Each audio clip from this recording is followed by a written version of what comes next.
अस्सलाम वालेकुम नाज़रीन, आप देख रहे हैं सुबह सवेरे पाकिस्तान। मैं हूँ आपके साथ आपकी मेज़बान रमशा कमल।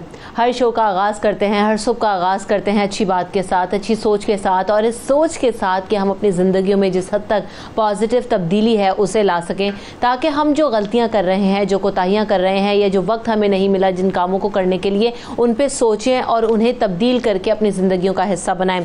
तो होता क्या है कि जो बड़ों की और वालिदैन की फर्माबरदारी का हमें कहा जाता है कि बड़ों की फर्माबरदारी करनी चाहिए, वालिदैन के फर्माबरदार बनना चाहिए, लेकिन होता क्या है कि जैसे जैसे वक्त के साथ साथ हम बड़े होते जाते हैं, मेच्योर होते जाते हैं, तो हम अपने आप को इतना बड़ा समझना शुरू कर देते हैं कि वालिदैन की बात हमें बहुत छोटी लगना शुरू हो जाती है। लेकिन हमें इस सारे तनाजुर में ये भी सोचने की ज़रूरत है कि अगर हम अपने वालिदैन की फर्माबरदारी नहीं करेंगे तो ज़िंदगी में चाहे जो कुछ भी हासिल कर लें, कहीं ना कहीं कोई ना कोई खलिश और कमी बाकी ज़रूर रह जाएगी। तो जो बड़े हैं, जो हमारे वालिदैन हैं, वो अक्सर औकात हमें लग रहा होता है कि गलत बात शायद कर रहे हैं, या इस बात से उनको हमें इतना फ़ायदा ना हो, लेकिन जब हम ज़िंदगी के उस हिस्से में पहुंचते हैं जहां वो आज खड़े हुए हैं, तब हमें अंदाज़ा होता है कि जो वो बातें कर रहे थे वो किस हद तक दुरुस्त थी और उनका जो मकसद था वो क्या था। तो हमेशा हमें चाहिए कि हम अपने वालिदैन की फर्माबरदारी करें, उन पर उफ़ ना कहें, और जितने हुकूक हैं वालिदैन के, अगर हम उनको समझ लें तो हम उनको अदा तो पूरे तरीके से नहीं कर सकते, लेकिन हम जितनी कोशिश करें, क्योंकि एक माँ जिस तरह से अपने बच्चे को परवान चढ़ाती है, उसकी परवरिश करती है, हम ज़िंदगी भर भी अपनी माँ की खिदमत कर लें तो हम उसका हक अदा नहीं कर सकते। लेकिन जिस तरह हमें इस्लाम दर्ज देता है कि वालिदैन की फर्माबरदारी करनी चाहिए, बड़ों का हुक्म मानना चाहिए, तो हमें एक तो उनकी फर्माबरदारी करनी है, और दूसरी बात ये कि जो हमें इस वक्त मिला है क्वारंटाइन के मोड में, हम घरों में बंद हैं, तो जो टाइम हमने अपने वालिदैन को नहीं दिया, ज़्यादा से ज़्यादा वक्त उनको दें, उनका ख्याल रखें, उनका एहसास करें, उनके लिए खुशी का बाइस बने, उनके साथ जो वो वक्त गुजारना चाहते हैं वो गुजारें, और इसे हैप्पी टाइम में कन्वर्ट करने की कोशिश कीजिए। तो आज से इस कोशिश का आगाज़ कीजिए, आप देखिएगा कि आपकी ज़िंदगी में किस हद तक तब्दीली आएगी और बेहतरी आएगी, क्योंकि जो बड़े हैं, जो वालिदैन हैं, वो हमेशा अपने बच्चों के ऊपर दस्ते शफ़क़त रखते हैं और उनको दुआएं देते हैं, जो कि हमारी सबकी ज़िंदगी के लिए बहुत ज़्यादा ज़रूरी है। आज हम जिन फैक्टर्स पे बात करेंगे कि एक तो डिहाइड्रेशन हो जाती है। रमज़ान मुबारक में हम देख रहे होते हैं कि हम उतना ज़्यादा पानी का इंटेक नहीं रखते, और ख़ास तौर पर जिस हिसाब से गर्मी की शिद्दत में इजाफा हो गया है, अगर कराची और सिंध की बात की जाए तो वहाँ पर हीट वेव भी है, तो इस वक्त बॉडी को हाइड्रेट रखना कितना ज़्यादा ज़रूरी है। और फिर जब बॉडी में डिहाइड्रेशन हो जाती है तो स्किन डल होना शुरू हो जाती है, स्किन इशूज़ शुरू हो जाते हैं, उन पर बात करेंगे। प्रॉपर डाइट आप ना लें तो भी जो है ना वो चेहरा आपका बेरौनक हो जाता है, तो प्रॉपर डाइट कितनी ज़रूरी है इस पर बात होगी। और साथ साथ जो हम PPEs वगैरह इस्तेमाल कर रहे हैं, मास्क, ग्लव्स वगैरह, सैनिटाइज़र, उससे ड्राइनेस और स्किन इशूज़ में भी इजाफा हो रहा है। इन तमाम चीज़ों पर बात करेंगे। हमारे एक्सपर्ट्स हमारे साथ मौजूद हैं। डॉक्टर अली काज़मी हमारे साथ हैं जो कि स्किन स्पेशलिस्ट हैं, और साथ साथ सहर चावला भी मौजूद हैं जो कि न्यूट्रिशनिस्ट हैं। आप दोनों की आमद का बहुत शुक्रिया। सबसे पहले तो पानी पर ही बात कर लेते हैं, चूँकि रोज़े हम रख रहे होते हैं रमज़ान मुबारक में, तो पानी की कमी बहुत ज़्यादा हो जाती है। वाटर इनटेक रखना कितना ज़्यादा ज़रूरी है सहर? हाँ जी, अस्सलाम वालेकुम रमशा।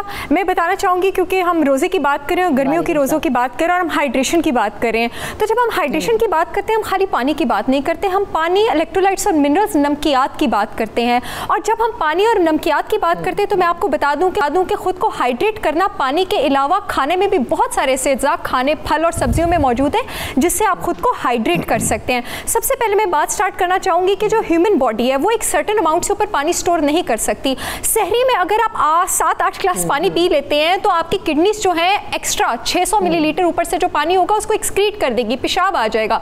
तो जो सहरी का टाइम है उस टाइम आप 2 बड़े glass of water around 600 millilitre काफ़ी है। उसके अलावा आपने खुद को किस तरह हाइड्रेट करना है अफ्तारी से सहरी तक, और सहरी में भी किन चीज़ों का इस्तेमाल करके वो आप स्मार्टली अपने पास कर सकते हैं। एक और बात, जितना खुद को हाइड्रेट करना ज़रूरी है उतना ही गर्मियों के रोज़ों में, ताकि आप हाइड्रेटेड रहें, आपको कूलिंग फूड्स खाना ज़रूरी है, ताकि थर्मोस्टेट होता है हमारी बॉडी का जो नेचुरल टेम्परेचर टेम्परेचर सेट होता है, ताकि जो हमारा थर्मोस्टेट है वो ज़रा कूल रहे, वो ठंडा रहे, वो नीचे की तरफ सेट रहे। उसके लिए सहरी से पहले आप जिन चीज़ों का इस्तेमाल कर सकते हैं, सौंफ जो है आपके पास, पूरी रात अगर आप सौंफ को पानी में भिगो के रखते हैं और सुबह आप उसको ड्रेन करके उसका पानी पी लेते हैं, तो ये एक नेचुरल कूलर है। आप सुबह जो अपने थर्मोस्टेट को नीचे ले आते हैं, आप सहरी से पहले कर लें। एक और हैक मैं आपको ये बताना चाहूँगी, जो एलोवेरा जेल होता है वो ख़वातीन मुँह पे भी बहुत ज़्यादा लगाती है क्योंकि उसका कूलिंग इफेक्ट होता है, ठंडा इफेक्ट होता है। एलोवेरा जेल के 2 चम्मच लेके अगर आप पानी में डालते हैं और आप साथ शहद मिक्स कर लेते हैं और आप सहरी से पहले ले लेते हैं, तो दिन के आगाज़ में ही आपने अपना टेम्परेचर डाउन कर लिया है। उसके अलावा सहरी में आप डिफरेंट मशरूबात का इस्तेमाल कर सकते हैं। लस्सी का इस्तेमाल बशर्ते कि उसमें चीनी ना डली हो, ताकि वो आपके लिए हेल्दी भी रहे,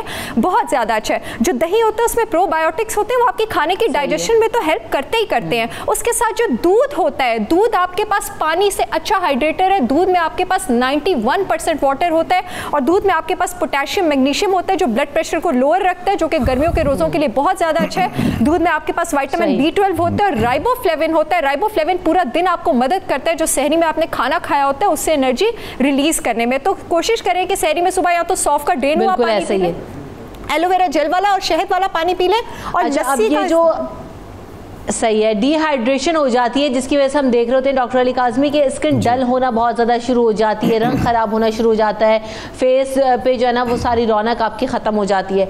तो अब स्किन डलनेस और ये जो सारी चीज़ें हैं इनको कैसे एड्रेस किया जा सकता है इस वक्त रमज़ान मुबारक में, और ईद भी आ रही होती है तो ख़वातीन को बड़ी फ़िक्र होती है, पॉलर्स वैसे ही बंद है।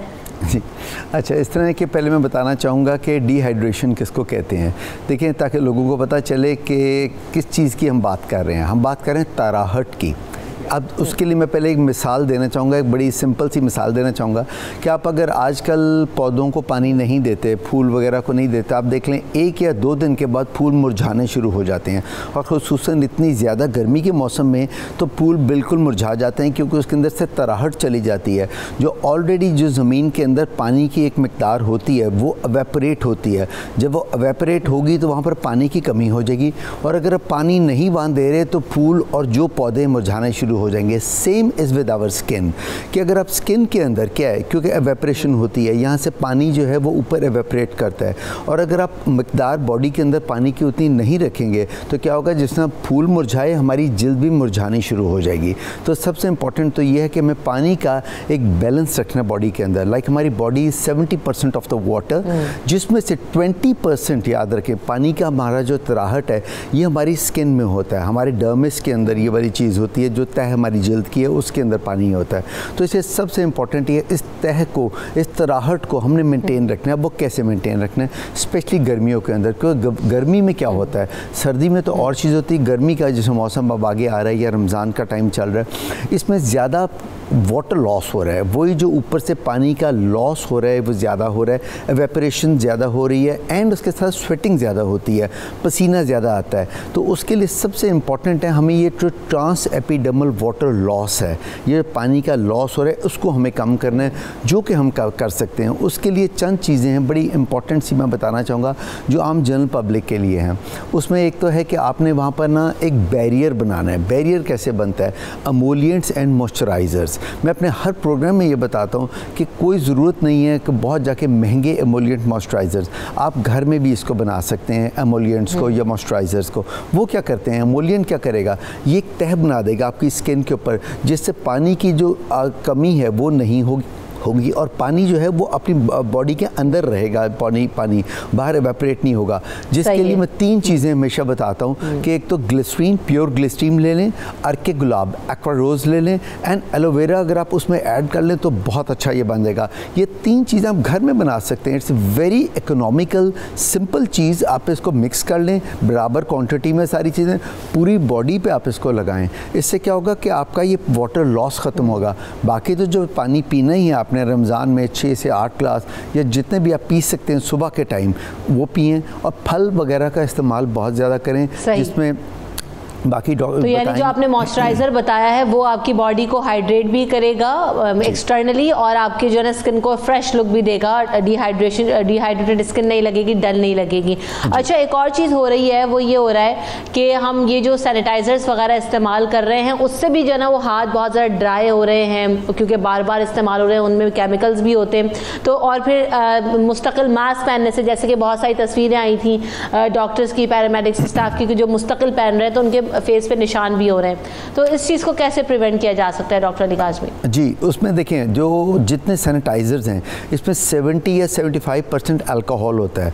अब वो क्या करता है, हमारी बॉडी का पीएच लेवल होता है कि एक लेवल है, अब वो क्या करेगा, बार बार आप करें तो हमारी बॉडी का पीएच लेवल ख़राब कर रहे हैं। वहाँ पर से आप बार बार हाथ धो रहे हैं, दिन में कहाँ 3 दफ़ा मैक्सिमम 3 से 4 दफ़ा हाथ धुलता था, और अगर अब आप देखें तो हाथ आपके दिन में 25 दफ़ा धुलते हैं। तो वो आपका पीएच लेवल आपकी बॉडी के ऊपर से जो स्किन के ऊपर लेयर है स्ट्रेटम कॉर्नियम में, वो आपका रफ होकर उतर जाता है। तो आपकी स्किन जो है उसके लिए वेरी इंपॉर्टेंट है आपको इसको हाइड्रेट करना है। हाइड्रेशन कैसे होगी, जिस तरह ये जो मैंने चीज़ें भी बताई हैं, मॉइस्चराइज़र्स लगाएं, एमोलिएंट्स लगाएं, या ये जो मिक्सचर मैंने बताया, जो ही आपने हाथ धोने हैं करें, वो बिल्कुल आपको करना है। आपने इसके बगैर नहीं चलना कि हाथ धोए बगैर या सैनिटाइज़ किए बगैर। मगर उसके बाद क्या, चंबल बनना शुरू हो रही है, एक्जिमा बनना शुरू हो रहा है, क्योंकि लेयर आपके ऊपर से उतर गई है, आपको इरिटेशन स्टार्ट होगी हाथों में। चंबल जब बनेगी तो फिर तो हमें स्टीरॉइड्स की क्रीम्स ऑइंटमेंट्स देनी है। उसके बनने से पहले मैं चाहूँगा कि लोग जब हाथ धोएं, एक हल्का सा अपने पास मॉइस्चराइज़र एलोवेरा का हो जाए तो बहुत अच्छा, इट्स एन एंटीऑक्सीडेंट कि जो उसको मज़ीद उसमें इम्प्रूव करेगा। तो अगर वो फौरी तौर पे अगर आप हाथ पे मॉइस्चराइज़र लगा लेते हैं तो होगा कि आपके वो जो आपका लॉस हुआ था वो सारा नॉर्मल हो जाएगा आपका। सुबह सवेरे पाकिस्तान,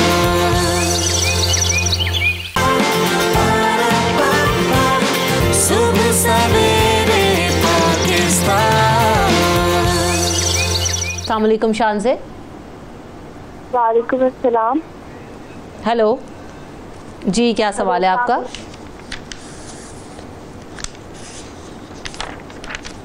शान से सवाल कीजिए। एक और कॉलर है, उनको शामिल करते हैं। मोहम्मद साद जी। मेरे फेस पे ना एक्नी हो गई है और पूरी बॉडी पे एलर्जी हो गई है। सही है। किस तरह की एलर्जी है आपकी बॉडी पे? बॉडी पे ना दाने निकल आए हैं, मतलब वो दाने जाते हैं तो उनके निशान नहीं जाते, और निशान चले जाते हैं फिर दोबारा दाने निकल आते हैं। ठीक है, आपके सवाल का जवाब लेते हैं। एक और कॉलर हमारे साथ, मोहम्मद साद। अस्सलाम वालेकुम। वालेकुम अस्सलाम जी। जी, मैं लाहौर से बात कर रहा हूँ, मोहम्मद सादुल्लाह जी। क्या सवाल है? डॉक्टर साहबा से बात करनी है। मेरे मैदे का मसला है, मुझे अक्सर गैसेस इतनी ज़्यादा बनती हैं, कभी दिल पे चढ़ती हैं, दिमाग पे चढ़ती हैं, और मैदा मेरा 2-2.5-3 साल हो गए हैं, बहुत दवाइयाँ भी खाता हूँ, कॉन्स्टिपेशन भी मुझे हो जाती है। तो काइंडली डॉक्टर साहब से गुजारिश है कोई ऐसी मेरे लिए कोई थोड़ी सी हेल्प कर ताकि मेरा मैदे का मसला। सही है, आपके सवालों का जवाब लेते हैं। दुरुस्त। सबसे पहले एक्नी का जो हम पहले डिस्कस भी कर रहे थे, सवाल भी आ गया अली काज़मी साहब। हाँ जी। अच्छा, ऐसे कि एक्नी का पिंपल्स जिसको कहते हैं कील महासे कहा जाता है, इसमें एक रीज़न नहीं होता एक्नी का, एक वजह नहीं होती है। जो मेजर 3-4 वजूहात हैं जिनके अंदर मैं बताना चाहूँगा। सबसे पहला होता है जेनेटिक्स, आपके जीन्स के अंदर एक्नी आ रही है। दूसरा होता है हार्मोनल्स की चेंजेस की वजह से आती है। फिर होता है स्ट्रेस के अंदर, जो बहुत बच्चे स्ट्रेसफुल होते हैं उनमें एक्नी आती है। फिर खाने पीने के साथ ये मीठी और चिकनाई वाली चीज़ें खाएँ, तो ये तो रीज़न्स बने एक्नी के। पिंपल्स अब होते क्या, ये जब डेवलप हो जाते हैं एक दफ़ा, और अगर क्रॉनिक बन जाए, जो जेनेटिक्स के अंदर आती है पिंपल्स, कील महासे, तो इनका ट्रीटमेंट बहुत ज़रूरी है। तो बताना ये ज़रूरी होगा कि इसके ट्रीटमेंट के लिए अब जिस तरह जो मेडिसिन मार्केट के अंदर अवेलेबल हैं, उसमें सबसे बेस्ट मेडिसिन जो है वो है केमिकली, जिसका नाम होता है आइसोट्रेटिनोइन। ये केमिकल है कि जो 6 महीने के लिए एक दवाई दी जाती है पेशेंट्स को।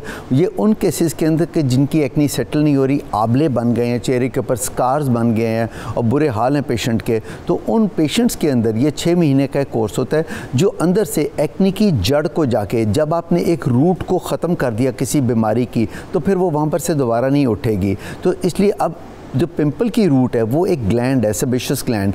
ये जो मैंने दवाई बताई है ये जाके उस सेबेशियस ग्लैंड्स के जितने हमारे चेहरे के ऊपर हैं उनको निचोड़ देती है, समझे, उसकी जो रूट है उसको काट देती है वहाँ पर से। तो अबाउट 80 to 90% आपकी ज़िंदगी में दोबारा एक्ने, कील, महासे नहीं आते।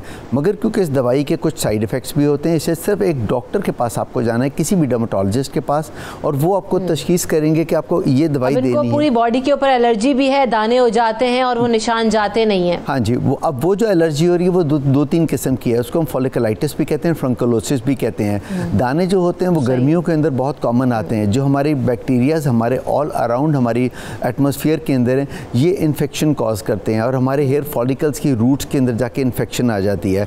तो वहाँ पर से जब बाल टूटेगा तो वहाँ पर से इन्फेक्शन अंदर चली जाएगी, वो बैक्टीरिया अंदर जाएगा। अब एक दफ़ा दाना आ गया, पहले तो उस दाने का ट्रीटमेंट करें with some antibiotics, local and oral. जब वो चला जाता है तो अपना निशान छोड़ के जाता है, जिसने एक्नी भी निशान छोड़ेगी, दाना भी।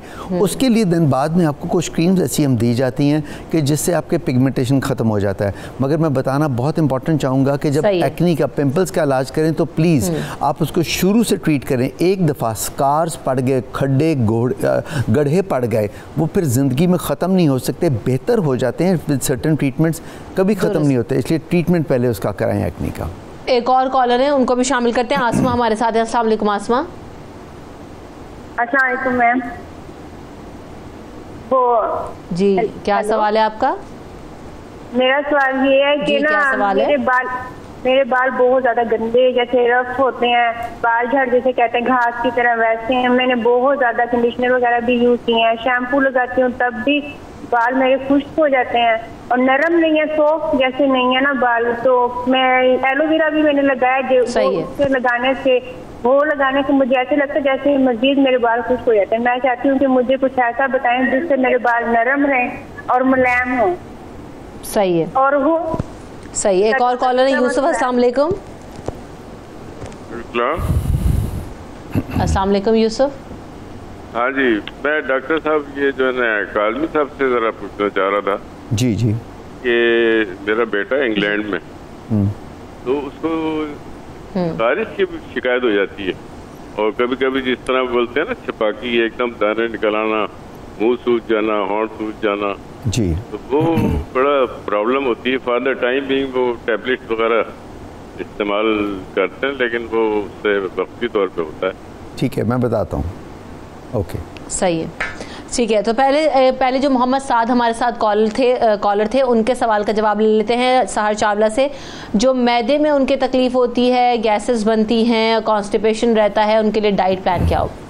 जी, अगर वो कॉन्स्टिपेशन और गैसेस का जो डायग्नोसिस है वो रूल आउट करा चुके हैं, वो कोई और प्रॉब्लम नहीं है। क्योंकि कभी कभी जो दिल की बीमारी के सिम्टम्स होते हैं उनकी एज नहीं हमने पूछी, वो भी अपने आप को गैस्ट्रिक सिम्टम्स यानी गैसेस के सिम्टम्स की सूरत में दिखाते हैं। लेकिन अगर ये उनका डायग्नोसिस रूल्ड आउट है कि उनको गैस का ही सिम्टम है, तो अपनी खुराक में फाइबर का इस्तेमाल ज़्यादा करें और प्लीज़ थोड़ा सा एहतियात से।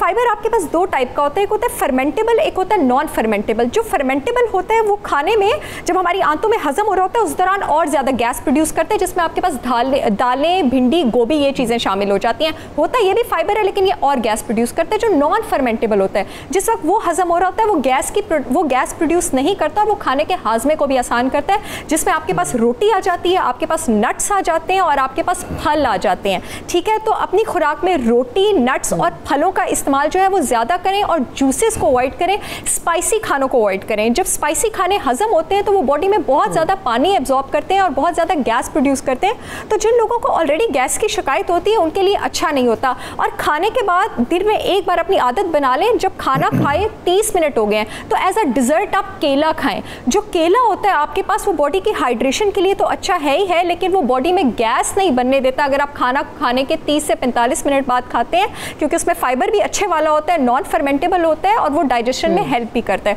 तो ये थोड़ी सी टिप्स है जिनका आप ख्याल रख सकते हैं। दिन में 1 से 2 रोटियों का इस्तेमाल ज़रूर करें। सही है। डॉक्टर अली काज़मी, एक तो बालों का सवाल आया कि बहुत ज़्यादा बाल रफ हैं, ड्राई हैं, एलोवेरा जेल वगैरह भी इस्तेमाल करती हैं, कंडीशनर, एवरीथिंग, लेकिन वो वर्कआउट नहीं कर रहा उनके लिए। हाँ जी, पहले तो मैं इन्हीं का बताता हूँ, फिर मैं दूसरे क्वेश्चंस का भी आंसर कर देता हूँ। तो बालों का ये होता है, याद रखें, जब हमारे जो बाल, फिर मैं बताऊँगा जेनेटिकली जो आपको बाल अपने पेरेंट्स से इनहेरिटेंस में मिलते हैं, वो हमेशा सारी ज़िंदगी बाल का टेक्सचर भी वही रहेगा। अगर किसी को वेवी बाल हैं, स्ट्रेट हैं, वो सारी पहली बात है जो रूट एक दफ़ा अल्लाह ताला ने बना दी है, वहाँ से बाल उसी तरह का निकलना है।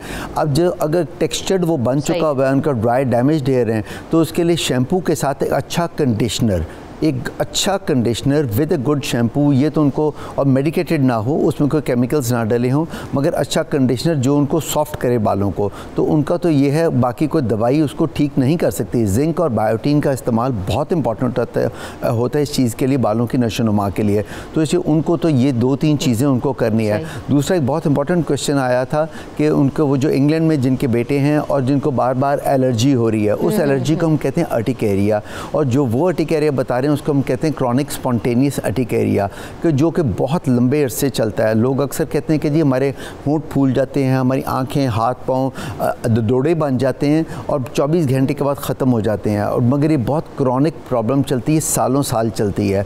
उसके लिए एंटी एलर्जीज़, एंटी हिस्टामीन्स ली जाती हैं। मगर यहाँ बताना चाहूँगा कि इसका अब एक बहुत अच्छा इलाज आ चुका हुआ है। एक इंजेक्शंस हैं, वो इम्पोर्टेड इंजेक्शंस हैं, वहीं से बल्कि मिलते हैं, और वो इंजेक्शंस अगर कॉन्टीन्यूसली कुछ सीरीज़ में 2-4 महीने लगाए जाएँ, द बिट एक्सपेंसिव इंजेक्शंस, मगर हमारे मुल्क में भी अब वो अवेलेबल हैं। अगर वो इंजेक्शन लगाए जाएँ तो जिन लोगों को ये प्रॉब्लम है, क्रॉनिक अर्टिकेरिया का दौड़े जो दप्पड़ बनते हैं, ये उनके बहुत हद तक कह लें 80-90% ये ख़त्म हो जाते हैं। सही। तो बिल्कुल हमारे दोनों मेहमान हमारे साथ मौजूद थे। आप लोगों की कॉल्स और उनके सवालों के जवाब भी लेने की हमने किया। आप दोनों की आमद का बहुत शुक्रिया। मुझे ब्रेक की तरफ बढ़ना है, ब्रेक के बाद हाजिर होंगे अगले सेगमेंट में, हमारे साथ रहिए। सुबह सवेरे पाकिस्तान,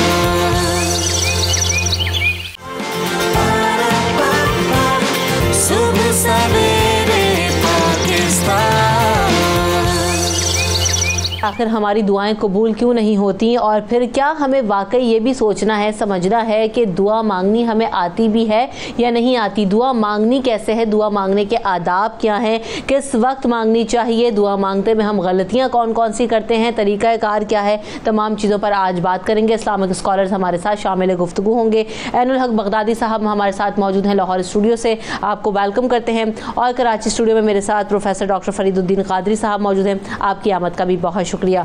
तो सबसे पहले ये जो हम दुआओं की कबूलियत की बात करते हैं, दुआ मांगने की बात करते हैं, हमें दुआ मांगते वक्त, और जो हम कहते हैं ना कि दुआ हमारी कबूल नहीं होती, इसके पीछे सबसे बड़े रीज़न्स क्या हैं? हम गलतियां कर रहे हैं, हम सही औकात में नहीं मांग रहे, सही तरीके से नहीं मांग रहे। सबसे पहले डॉक्टर फरीद साहब आपसे गुफ्तगू का आगाज़। बिस्मिल्लाहिर्रहमानिर्रहीम, अल्लाहुम्मा सल्ली अला सय्यदना मुहम्मद व अला आलिहि व सहबिहि अजमईन। दुआ बहुत अच्छा मौजू है आज का, और दुआ ख़ुद एक इबादत है जैसे कि और इबादत होती हैं, लेकिन इसका फ़र्क ये है कि दुआ चलते फिरते, उठते बैठते, सोते जागते, खाते पीते हर वक्त की जा सकती है, क्योंकि ये एक राबता है खालिक और मखलूक के दरमियान। अगरचे हमारा अक़ीदा है कि अल्लाह तबारक व ताला हर बंदे की हाजत को जानता है, इल्म रखता है, ख़बर रखता है, लेकिन बंदे के ऊपर ये फ़र्ज़ है कि वो अल्लाह तबारक व ताला से अपना राब्ता दुआ के ज़रिए कायम रखे, क्योंकि जब वो अल्लाह को पुकारता है, क्योंकि दुआ का एक लुग़वी माना जो है वो है पुकारना, बुलाना किसी को। अब हम जब दुआ करते हैं तो गोया हम अल्लाह ताला को अपनी तरफ मुतवज्जह कर रहे हैं कि ऐ अल्लाह हम पर तवज्जो फरमा, हम तेरी बारगाह में हाजिर हैं। तो जब बंदा अल्लाह की बारगाह में दुआ के लिए बैठे तो उसको सबसे पहले ये ख्याल रखना चाहिए कि अपने आप को हर तरफ से हटाकर अल्लाह की तरफ मुतवज्जह कर ले। क्यों कि अगर वो अपना जहन, अपना ध्यान बारगाह इलाही में नहीं रखेगा तो एक तो मसला ये भी हो सकता है कि वो दुआ के लिए जो अल्फाज इस्तेमाल कर रहा है, क्या कर रहा है, किस तरह कर रहा है, हो सकता है कोई बारगाह इलाही में बेअदबी वाक़ई ना हो जाए, क्योंकि जब हम अल्लाह ताला को पुकारते हैं तो उसको अल्लाह की ज़ात पाक के मुताबिक ही अल्फाज को इस्तेमाल करना होता है, आदाब को देखना होता है, और ऐसे अलक़ाब इस्तेमाल करने होते हैं जो अल्लाह ताला के शान शान हो। चुनाचे जब बंदा दुआ के लिए अल्लाह की बारगाह में हाज़िर हो तो उस वक्त अपने आप को न सिर्फ ये कि जिस्म के हवाले से पाक को साफ़ रखने की कोशिश करे, बल्कि ज़हनी तौर पर साफ़ सुथरा रहे, यानी उसके जहन के अंदर ये होना चाहिए कि मैं उस रब्बुल इज़्ज़त के हुजूर में इस वक्त हाजिर हूँ जो सारी दुनिया को हर तरह का रिज़्क़ भी पहुँचाता है, हर तरह का सुकून भी पहुँचाता है, और इस वक्त मेरा राब्ता अल्लाह तबारक व तआला की ज़ात पाक के साथ। बेशक, बिल्कुल ऐसे ही। ऐनुल हक बगदादी साहब, दुआ मांगने के आदाब, जैसे कि अभी प्रोफेसर साहब ने भी कहा कि बिल्कुल इबादत है, तो हर इबादत के कुछ आदाब हुआ करते हैं। हम समझ लेते हैं कि दुआ तो कभी भी मांगी जा सकती है, कैसे भी मांगी जा सकती है। एक तो क्या ये जो जुमला है, ये दुआ कभी भी कैसे भी मांगी जा सकती है, या फिर पूरे प्रॉपर आदाब के साथ ही दुआ को मांगना चाहिए?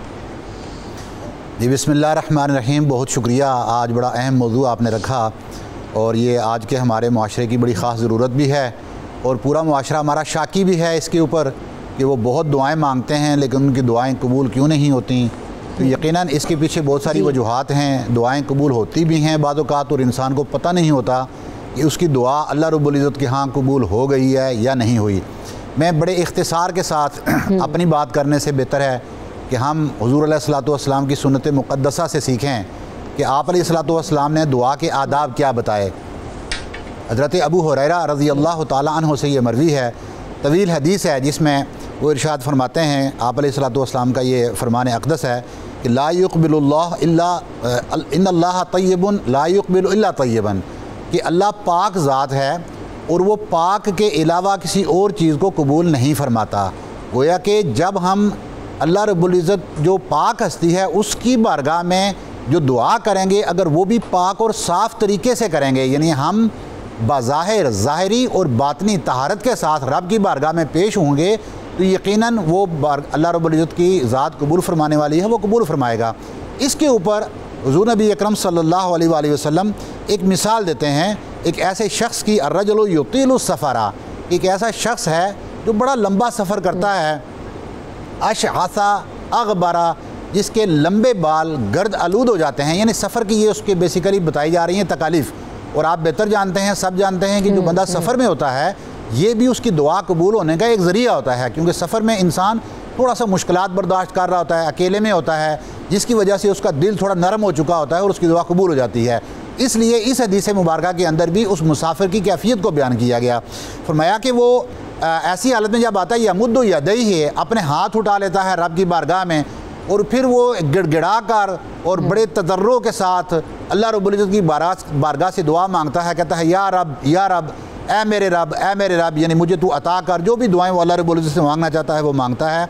आप अलैहिस्सलातु वस्सलाम यहाँ पर तालीम देते हुए ये फरमाते हैं व मतअमुहु हरामुन, कि ऐसा शख्स जो कि बड़ा सफ़र करके आया, बड़ा गिड़गिड़ा के रब के हुजूर में सरबसजूद भी हो गया और दुआएं भी मांग रहा है, मतअमुहु हराम, इस शख्स का खाना हराम है। व मशरबुहु हराम, इस शख्स का पीना हराम है। व मलबसुहु हराम, इस शख्स का पहनना भी हराम का है। व ग़ुज़िया बिल हराम, और इस शख्स ने आज तक जितनी भी परवरिश पाई है वो हराम की ग़ज़ा के साथ ये इसका जिस्म परवान चढ़ा है, जिसको ये लेकर आज रब की बारगाह में झुका हुआ है। उस वक्त अल्लाह रब्बुल इज़्ज़त फरमाते हैं कि फ़अन्ना युस्तजाबु लहू, क्या ऐसे शख्स के लिए कि जो हराम के हर चीज़ जिसकी हराम की हुई हो और वो अब गिड़गिड़ा कर रब की बारगाह में आकर हाजिर हो जाए, तो हम उसकी दुआ को कबूल कर लेंगे। ये मुस्लिम शरीफ की रिवायत है। सबसे बेसिक बात है ना कि रिज़्क़ के हलाल होना बहुत ज़्यादा ज़रूरी है अगर हम अपनी दुआओं की कबूलियत चाहते हैं। दूसरी बात ये प्रोफेसर साहब, हम अक्सर ये कर रहे होते हैं कि दुआएं मांग रहे होते हैं और बस ये चाहते हैं कि जैसी हम दुआ मांगें वो जल्द अज जल्द कबूल हो जाए। तो क्या जल्दी कबूलियत की दुआ भी मांगी जा सकती है, या ये जायज़ है, नाजायज़ है? नहीं, जायज़ नाजायज़ की बात नहीं है। दुआ तो जब बंदा मांगता है तो ज़ाहिर है उसकी कोशिश तो ये होती है कि मैं जो मांग रहा हूँ वो मुझे फ़ौरन मिल जाए, या कम से कम जब मैं दुआ अल्लाह की बारगाह में मांग रहा हूँ तो वो ज़रूर ही पूरी हो जाए। अब हमें दो बातों का ख्याल रखना बड़ा ज़रूरी है कि अल्लाह ताला हमारी हाजतों को जानता है और हमारे लिए हिकमत क्या है जी हमारे मांगने में, उसे भी अल्लाह जानता है। तो अगर हो सकता है कि हम कोई चीज़ ऐसी मांग रहे हों जो हमारे लिए मुस्तकबिल के लिए फ़ायदेमंद नहीं है, या अभी इस वक्त भी हमारे लिए फ़ायदेमंद नहीं है, हो सकता है कि बाद में फ़ायदेमंद हो जाए।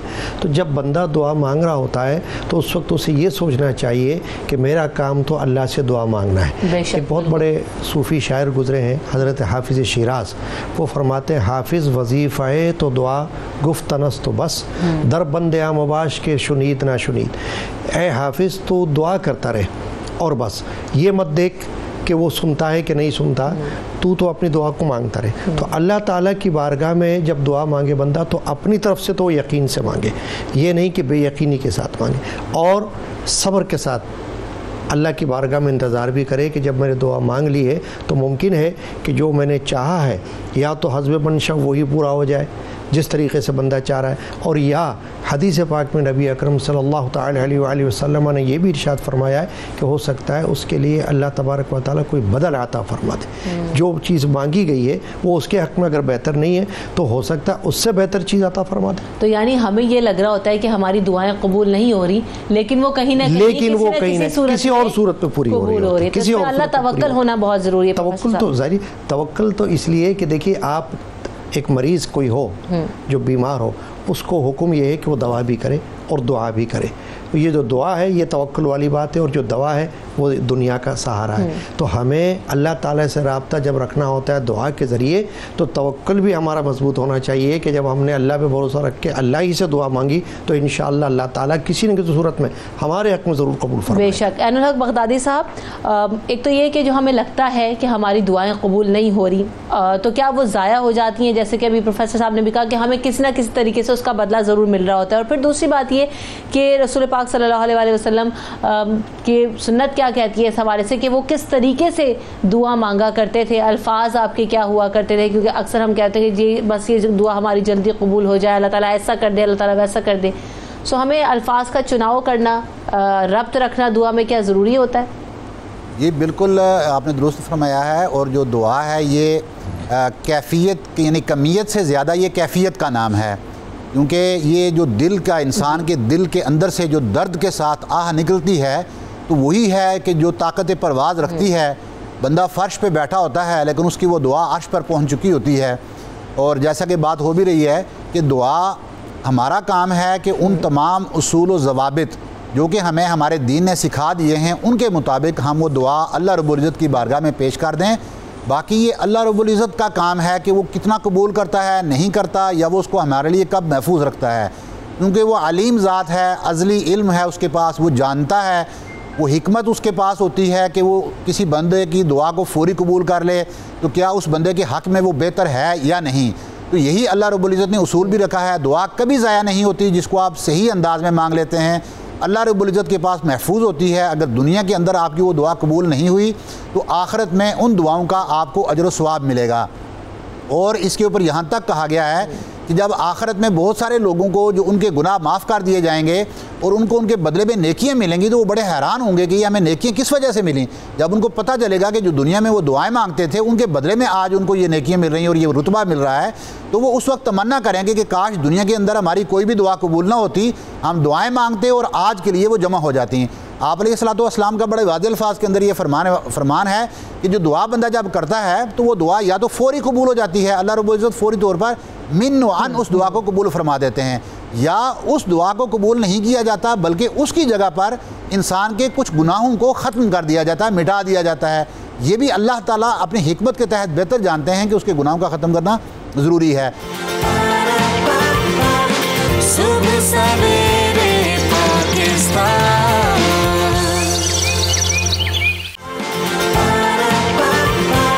सुबह सवेरे पाकिस्तान। गालिब साहब, एक और चीज़ ये कि हम देख रहे होते हैं कि अक्सर नमाज के बाद कहा जाता है कि सबसे अफजल वक्त होता है जिस सजदे में दुआ मांगी जाए, नमाज के बाद दुआ मांगी जाए।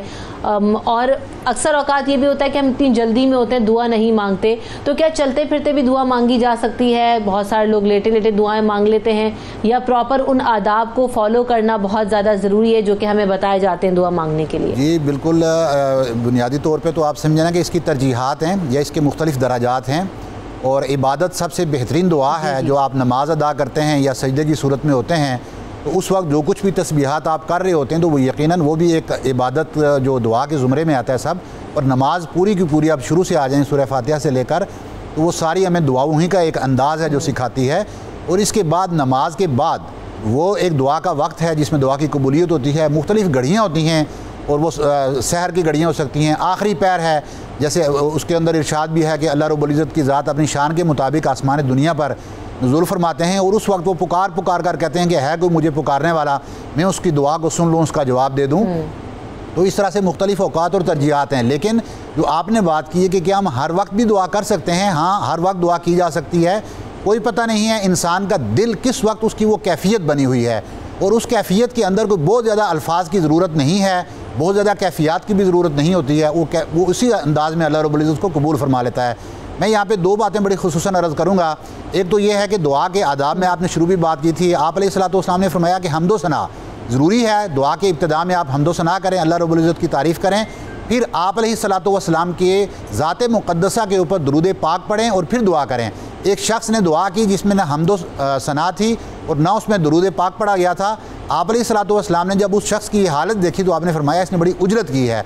फिर उसी शख्स को या कुछ और लोगों को भी तालीम देने के लिए फरमाया कि जब भी तुम रब से दुआ करने लगो तो ज़रूरी है कि तुम उसकी हम्दो सना भी करो और फिर उसके बाद यानी हुज़ूर ने फरमाया कि मेरी ज़ात के ऊपर दुरूद पाक पढ़ो। एक शख्स आपकी बारगाह में आता है और आकर पूछता है कि मैं जो दुआ करता हूँ 3 हिस्सों में तकसीम हो जाती है, एक हिस्सा में दुरूद पाक पढ़ता हूँ और बाकी के 2 हिस्सों में मैं दुआएं करता हूँ। आपने फरमाया अगर दुरूद पाक को ज़्यादा कर लो तो ज़्यादा अच्छा है।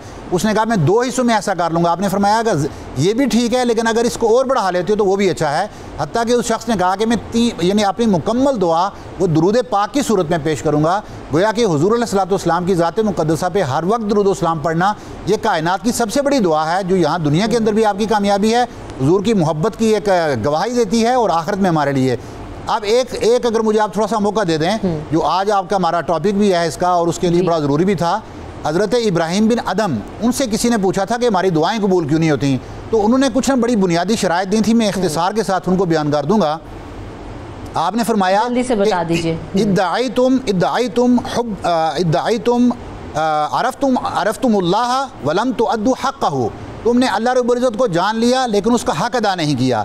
इद्दाईतुम हुब्ब रसूलिल्लाह व तरक्तुम सुन्नतहु, रसूलुल्लाह सल्लल्लाहु अलैहि वसल्लम की मोहब्बत का दावा तो किया लेकिन आपकी सुन्नत को आप तारिक हो गए, छोड़ दिया। क़राअतुम किताब अल्लाह वलम तामलू बिही, अल्लाह की किताब तुमने पढ़ तो ली कुरान पाक लेकिन उसके ऊपर अमल नहीं किया। अकल तुम निअमत रब्बिकुम वलम तशकुरूहा, आपने अल्लाह रब्बुल इज़्ज़त की नियामतें खाई तो ज़रूर लेकिन अल्लाह का शुक्र अदा नहीं किया। इद्दाईतुम अदावत शैतान वाफ़क़्तुमूहु, तुमने शैतान की दुश्मनी का दावा किया कि ये हमारा दुश्मन है लेकिन हर मामले में तो आप शैतान की मुवाफ़क़त करते हो। कुल तुम नुहिब्बुल जन्ना वलम तामलू लहा, तुम दावा तो करते हो कि हम जन्नत के साथ मोहब्बत करते हैं लेकिन आपने उस मोहब्बत करने वाली जन्नत के लिए कोई काम नहीं किया। कुल तुम नखाफ़ुन नारा व रहनतुम अनफुसकुम बिहा, तुमने ये दावा तो किया कि हम जहन्नुम की आग से डरते हैं लेकिन तुमने अपने आप को जहन्नुम के लिए रहन रख दिया हुआ है, यानी उससे बचने का कोई काम नहीं किया। वक़ुल तुम इन्नल मौत हक़्क़ुन वलम तस्तइद्दु लहू, तुमने ये दावा किया कि मौत हक़ है लेकिन क्या तुमने मरने के लिए कोई तैयारी कर ली। इश्तगल तुम बेअयूबि अख़वानिकुम व नबज़ तुम अयूबकुम, अपने भाइयों के अयूब के अंदर तो तुम मगन हो, उनको तलाश कर रहे हो, अपने ऐब को तुम भूल गए हो। और आखिरी बात जो आपने फरमाई, दफन तुम मौताकुम वलम तअतबिरू बिहिम, तुम अपनी मैयतों को जाके कब्रिस्तान के अंदर अपने प्यारों को हाथों से दफना के आते हो लेकिन उसके बावजूद भी आप उनसे इबरत हासिल नहीं करते। जब ये वो बुनियादी चीज़ें हैं जिनके ऊपर अगर हम अमल करेंगे, शरीयत मुताहरा के अंदर जो कुछ हमें बता दिया गया है, जब उसकी हम प्रॉपर तरीके से इम्प्लीमेंटेशन शरीयत में हर चीज़ बता दी गई है, खाएंगे। अल्लाह बात यही है कि हम अमल दरामद किस हद तक करें, हम अमल किस तरह से करें। प्रोफेसर साहब, एक तो दुआ मांगते हुए कहा जाता है दुआ के लिए हाथ ऐसे उठाए जाएं, ऐसे उठाए जाएं, झोली उठा के मांगी जाए, दुरुस्त तरीका क्या है? और फिर क्या दिली दिल में बहुत सारे लोग दुआ मांग रहे होते हैं, तो वैसे मांगना ज़्यादा बेहतर है या फिर जो आदाब बताए गए हैं उसके अकॉर्डिंग ही मांगी जा सकती है? देखिए, दुआ की अक़साम फ़ुक़हा ने बयान फरमाई हैं, उनमें से एक किस्म है पोशीदा दुआ। उसके लिए ये भी ज़रूरी नहीं है कि हाथ उठाकर ही मांगी जाए, वो दिली दिल में मांगी जा सकती है, अल्लाह ताला बाखबर है। लेकिन आम तौर पर दुआ के आदाब ये हैं कि जब दुआ मांगी जाए तो हाथों को उठाया जाए, और ये जो आसमान है ये क़िबला है दुआ की कबूलियत के हवाले से, यानी कि अल्लाह ताला तो हर जगह है लेकिन जो आसमान की तरफ हम हाथ उठाते हैं तो इसका मतलब ये होता है कि हमने उस क़िबले की तरफ अपने हाथों को बुलंद किया कि जो दुआ के लिए बनाया गया है। चुनांचे दुआ के लिए हाथ उठाना है सुन्नत नबवी भी है सल्लल्लाहु अलैहि वसल्लम, और नबी करीम अलैहि सल्लम ने ये भी फरमाया कि जब दुआ कर लो, ख़त्म करते वक्त हाथ को चेहरे पर फेर लो। सही। तो ये दुआ के आदाब में से है कि दुआ मांगते हुए इन बातों का ख्याल रखा जाए। तो ये सुन्नत नबी सल्लल्लाहु अलैहि वसल्लम भी है और सुन्नत पूरी करने का तो वैसे भी सवाब हुआ करता है। आप बहुत शुक्रिया प्रोफेसर डॉक्टर फरीदुद्दीन कादरी साहब हमारे साथ मौजूद थे। ऐनुल हक बगदादी साहब, आपने दोनों का बहुत शुक्रिया। प्रोग्राम का वक्त ख़त्म हो गया, हमें अपनी दुआओं में ज़रूर याद रखिएगा। अल्लाह ने के बाद।